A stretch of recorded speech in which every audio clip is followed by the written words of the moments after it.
ओम शांति। 27 अप्रैल 2020 आज की बाप दादा की साकार मुरली में बाबा ने एक तो रिगार्ड की बात की है कि हम बच्चों को रिगार्ड रखना है इस रुद्र ज्ञान यज्ञ का, और फिर जो बच्चे इस रुद्र ज्ञान यज्ञ का रिगार्ड रखेंगे, मतलब बेसिकली जो अपने लाइफस्टाइल को बाबा के बताए डायरेक्शंस के अकॉर्डिंग या अपने विचारों को, अपने स्वभाव संस्कार को जो बाबा ने डायरेक्ट किया, जिसे बाबा श्रीमत कहता है, उसके अकॉर्डिंग चलते हैं, तो बाबा भी उन बच्चों का रिगार्ड रखते हैं। बाबा ने आज विनाश के ऊपर भी रिफ्लेक्शन डाला है कि अभी तो मान लीजिए ऐसा टाइम अभी चल रहा है कि हॉस्पिटल्स हैं, लोगों को ये डिजीज़ हो रही है, बीमारी हो रही है, तो ध्यान रखने के लिए प्रॉपर ये लोग अरेंजमेंट्स कर पा रहे हैं। लेकिन बाबा ने आज मुरली में बताया कि एक टाइम ऐसा आएगा कि ये हॉस्पिटल्स नहीं होंगे। कई मुरलियों में बाबा ने ये भी बताया ना, खून की नदियाँ बहेंगी। मतलब बाबा ने आज कहा कि पूरा दुनिया जो होगा वो आग, पूरी दुनिया में तुम्हें दूर दूर तक आग आग आग दिखाई देगी। तो ऐसी दुनिया को जब ऐसा परिवर्तन का वक्त होगा, डिस्ट्रक्शन का वक्त होगा, बाबा ने कहा ऐसा देखने के लिए वो स्थिति होना आवश्यक है। और वो स्थिति पवित्रता की धारणा से ही आएगी। पवित्रता में सारा, बाबा कहते हैं ना, पवित्रता सार है, पवित्रता में सब कुछ आ जाता है। तो पवित्रता के ऊपर ही आज एक भाई ने, उनका नाम सूर्य प्रकाश है, उन्होंने एक बड़ा सुंदर सा संदेश हमें भेजा था, तो हम वो प्ले करते हैं। उससे पवित्रता की काफ़ी चीज़ें स्पष्ट होती हैं। बाबा के महावाक्यों में या बाबा के विचारों को आत्मसात करने का आधार पवित्रता तो है ही। उसके उपलक्ष्य में हम कहना चाहेंगे अपने श्रोताओं से कि पवित्र तन रखो, पवित्र मन रखो, क्योंकि पवित्रता ही मनुष्यता की शान है। और जो मन वचन कर्म से पवित्र है वो चरित्रवान ही यहाँ महान है। तो पवित्रता जो बाबा सिखाते हैं कि तुम्हें तन मन धन वचन हर तरीके से पवित्र रहना है, किसी भी चीज़ में अपवित्रता का अंश मात्र भी बाबा के बच्चों में नहीं होना चाहिए।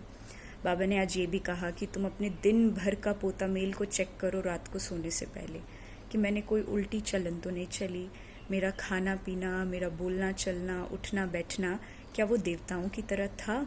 M I becoming like a deity? बाबा ने कहा ये अपने आप से चेक करो। सोने से पहले पोता मेल डेफिनेटली निकालो, उसको चेक करो कि मेरा कहाँ तक पुरुषार्थ एलिवेटेड हो रहा है, क्योंकि टाइम तीव्र गति से बीत रहा है। आज बाबा ने ये भी कहा कि ऐसे तो बहुत होंगे, जैसे कोई छोटा बच्चा को ले आते हैं यज्ञ में, तो वो शिव शिव तो कहते हैं, शिव बाबा, लेकिन बाबा ने कहा शिव शिव कहने से इसको रिमेम्बरेंस नहीं कहेंगे। बाबा की जो याद है, बाबा ने कहा मुझे यथार्थ रीति से जानो।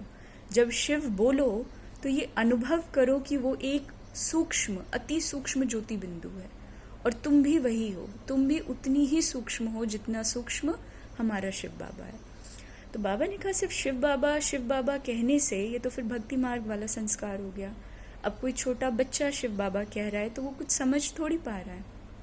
बाबा ने ये भी बताया, जैसे मान लो कोई नॉलेज बहुत अच्छा सुनाता है, ज्ञान बहुत अच्छा सुनाता है। ये चीज़ पिछली मुरलियों में बाबा ने 2-3 बार हमें रिलेट कर दी कि मान लो कोई ज्ञान बहुत अच्छा सुनाता है, लेकिन अगर योग नहीं है तो उस चीज़ का फिर कोई सेंस, कोई वे आउट, कोई मतलब नहीं रह जाता है, क्योंकि सबसे इम्पॉर्टेंट सब्जेक्ट योग है, याद है। बाबा ने ये भी कहा, जैसे मान लो कोई थोड़ा सा सेवा करता है, अच्छा सेवा हो गया, तो उसको अहंकार आ जाता है।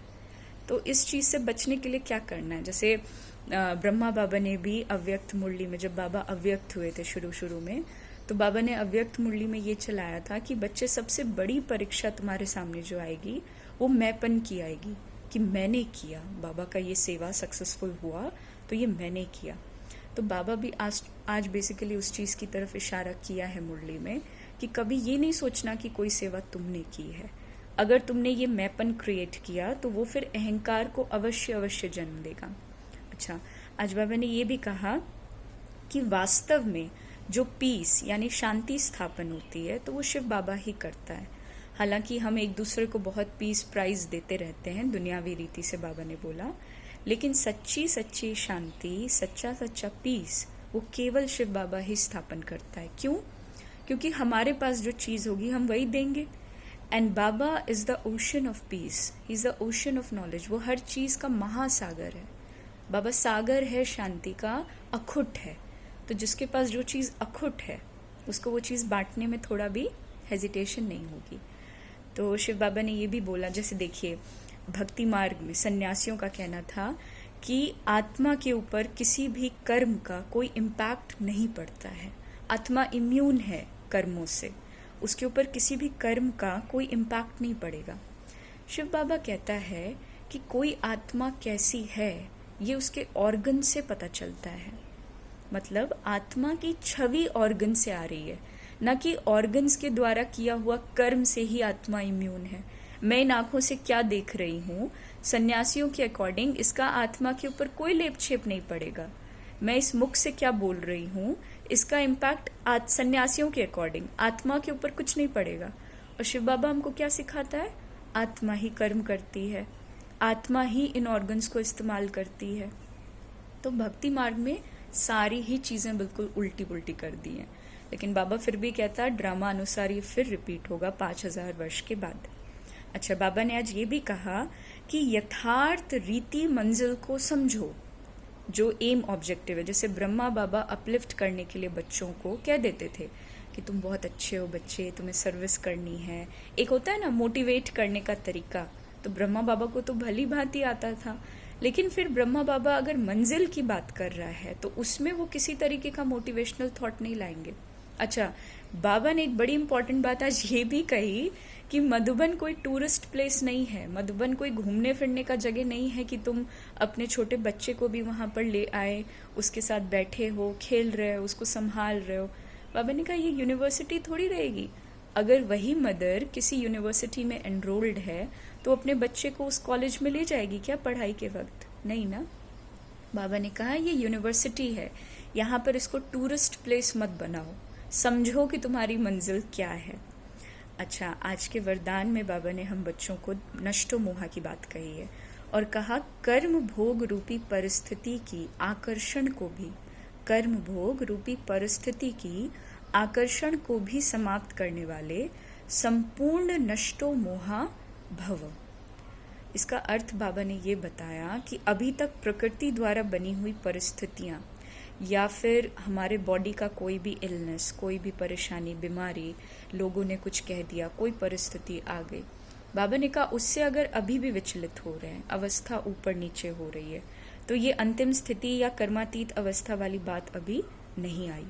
बाबा ने कहा कोई भी कर्म भोग रहे, सिचुएशन आएगी। बाबा नेवर सेज कि तुम्हारे लाइफ में सिचुएशन आना बंद हो जाएगा, सिचुएशन आएगी, लेकिन बाबा ने ये भी समझाया कि उस सिचुएशन में अचल अडोल रहने की शिक्षा बाबा देते हैं।